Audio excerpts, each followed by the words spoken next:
욥기서. 욥기는 삶 속에서 흔히 발생되는 고난의 문제를 다루고 있습니다. 욥기는 욥이라는 의인의 고난을 통해서 인간의 고난이 단순히 죄의 결과인지 아니면 하나님의 이해할 수 없는 섭리인지라는 문제를 제기하면서 그에 대한 해답을 제시하기 위해서 기록이 되었습니다. 저자는 탈무드에 의하면 모세라고 하고 있고요. 특징은 인간의 삶에서 나타나는 고통이라는 문제를 다루는 신학적인 책입니다. 욥의 고난에 관련해서 욥과 엘리바스, 소발, 빌닷 그리고 엘리후의 진술 등이 교차하고 욥의 질문과 하나님의 대답이 나오는 등 전반적으로 대화를 통해서 내용이 전개가 됩니다. 하나님의 주권이 강조됩니다. 하나님은 인간의 생사복을 홀로 주관하시고 섭리하시는 절대 주관자이라는 것을 말하고 있고요. 서론과 결론은 산문체로 쓰여져 있으나 중간의 대화 부분은 시문체로 사용이 되고 있습니다. 내용을 우리가 보면은요, 서론은 1장서부터 2장까지인데 욥의 고난과 탄식이라고 할 수가 있습니다. 욥의 소개와 의로운 욥의 고난에 대해서 기록을 하고 있고요. 3장서부터 37장까지는 욥과 그의 친구들에 대해서 얘기를 하고 있는데 욥과 그의 친구들인 엘리바스, 빌닷 그리고 소발 간의 대화가 나오는데 제1논쟁, 제2논쟁, 제3논쟁 그리고 엘리후의 말이 나옵니다. 이 중에서 제3논쟁은 소발의 말이 생략되어 있습니다. 38장에서 42장까지는 하나님과의 만남 및 결론입니다. 하나님의 만남과 하나님의 답변이 나오게 되고요. 결론에 대해서 말해주고 있습니다. 큰 첫 번째로 욥의 고난과 탄식입니다. 첫 번째 서론입니다. 욥의 소개에 대해서 나오고 있는데요. 욥은 온전하고 정직하여 하나님을 경외하며 악에서 떠난 자라는 칭찬을 받는 사람이고 유복한 가정과 많은 재산을 가지고 있었습니다. 그는 자신뿐 아니라 자식들에게도 하나님 옆에서 바로 세우고자 하는 노력하는 의로운 사람이었습니다. 이런 의로운 욥에게 고난이 닥칩니다. 사탄은 만약 하나님이 욥에게 복 주시는 것을 중단하고 욥의 몸에 병으로 치면은 그의 믿음은 사라질 것이라고 이렇게 참소를 하게 됩니다. 이에 하나님께서는 욥을 시험하도록 허락하고 그 결과 욥은 자녀와 재산을 모두 잃게 되고 욥의 생명을 죄하고는 모든 것을 빼앗아 가도 좋다는 허락을 하십니다. 욥의 가정은 풍지박살이 되고 공공마저 잃은 온몸에 돋는 종기로 인해서 고통을 당하게 되고요. 욥의 아내는 그에게 하나님을 욕하고 죽을 것을 요구하지만은 욥은 끝까지 하나님을 원망하지 않습니다. 욥의 당한 소식을 듣고 세 명의 친구 엘리바스, 빌닷, 소발이 와서 충격 속에서 일주일 침묵하게 됩니다. 여기에 나오는 네 인물, 엘리바스는 경험주의, 빌닷은 전통주의, 소발은 도적주의고요. 엘리후는 교훈주의라고 할 수가 있습니다. 큰 두 번째, 욥과 그의 친구에 대해서 우리가 알아보도록 하겠습니다. 첫 번째, 제1논쟁. 고통의 정도가 한계에 이르자 마침내 욥은 자신이 아예 출생하지 않았다면은 태에서 죽어 나왔으면은 지금이라도 죽었으면 하고 처절하게 탄식을 하게 됩니다. 이에 대해서 엘리바스는 인간의 죄생과 우매함과 유한함을 진술하고 이유 없는 고난이 있을 수 없기 때문에 욥의 고난은 그의 고백하지 않은 죄로 인한 것이라고 정죄를 하게 됩니다. 이에 대해서 욥은 친구 엘리바스로부터 위로 대신 정죄의 말을 듣게 된 욥은 하나님께서 무지한 자에게 고난을 주신다고 항변을 하면서 친구들의 불신을 비난을 하게 됩니다. 욥은 인간의 허망과 인간에게 내리시는 하나님의 징계를 비통해하며 절규합니다. 빌닷은 하나님의 의로우심과 유서 깊은 전통의 이름으로 앞선 엘리바스와 마찬가지로 비난에 찬 충고를 퍼붓습니다.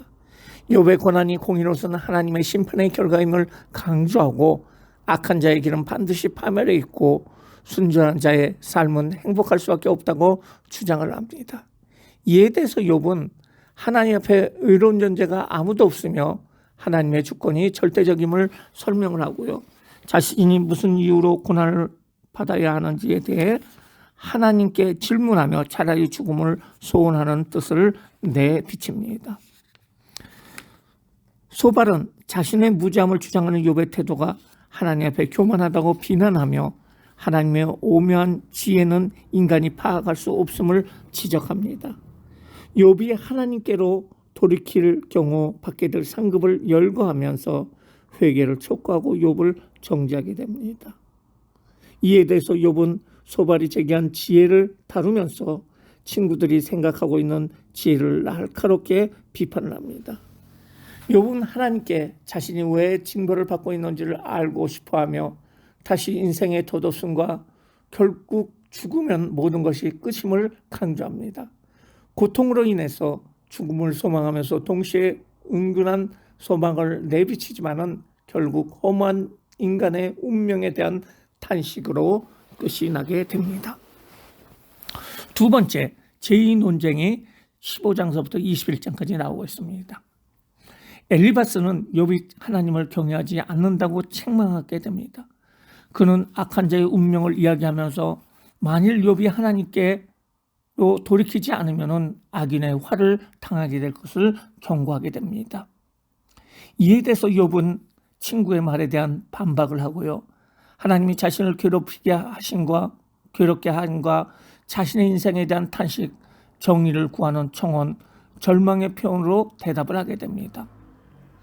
빌닷은 악인은 재난을 겪으며 질병에 걸리고 평온과 재산 그리고 명예를 잃어버릴 것이라고 말하는데 이는 욥이 실제 겪고 있는 고난들이었다고 그는 말하고 있고요.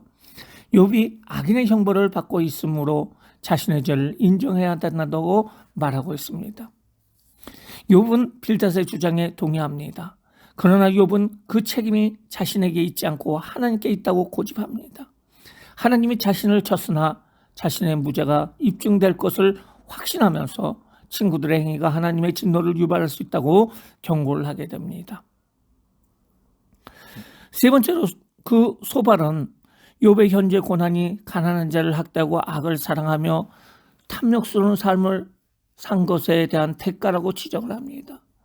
소발에 따르면 악인의 번영과 행복은 잠깐일 뿐 아니라 반드시 악행에 대한 대가를 받게 되는데 욥의 모습이 이와 같다고 말을 합니다. 욥은 그의 친구들이 자신의 고난을 인간보의 관점으로 보는 것에 대해서 다시 한번 반박을 하게 됩니다. 제3 논쟁이 22장서부터 31장까지 나옵니다. 엘리바스는 모든 고난은 죄의 결과라는 확신에 매여 아무런 근거도 없이 욥의 죄의 목록을 늘어놓으며 욥에게 회개하고 하나님께 돌아오라고 조언합니다. 욥은 친구에 대한 자기 변론의 무익함을 깨닫게 되며 자신의 고난과 관련된 억울함을 하나님께 호소하기 원하지만은 하나님을 찾아도 만날 수 없다고 푸념을 합니다. 욥은 악인들의 편안한 삶과 불의에 침묵하시는 하나님의 정의에 대해서 의문을 제기합니다. 빌닷은 욥이 하나님 앞에 항변하는 태도만을 문제 삼아 욥을 공박하고 있습니다. 이에 대해서 욥은 자연에 나타난 하나님의 주권을 묘사하고 있습니다. 욥은 자신의 의로움을 주장하고 자신의 대적자들을 저주하여 친구를 꾸짖습니다.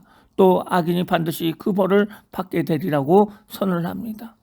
욥은 하나님의 지혜를 인간이 완전히 알 수 없으며 주를 경외하는 것이 곧 지혜라고 선언을 하고요. 비록 자기의 고난의 수수께끼를 완전히 이해할 수 없다고 하더라도 끝까지 주님을 경외하는 것을 교훈하고 있습니다. 욥은 하나님께 고통받기 전인 과거의 영광을 이야기하고 현재의 어둠을 묘사하면서 자신의 무죄에 대해서 최후의 맹세를 하게 됩니다. 네 번째, 엘리오의 말이 32장서부터 37장까지 나오게 됩니다. 욥의 세 친구들의 변론 및 욥의 독백적인 탄식을 모두 듣고 있던 엘리오가 변론에 개입하는 계기를 하나님과 욥의 만남으로 이어지게 됩니다. 엘리오는 하나님을 향한 욥의 원망을 인용한 후에 그것을 반박합니다. 그는 하나님의 공의와 능력에 관해 욥에게 말하고 욥의 태도를 문제 삼습니다. 엘리오는 하나님이 사람들을 공정히 다루신다고 단언하고 있습니다.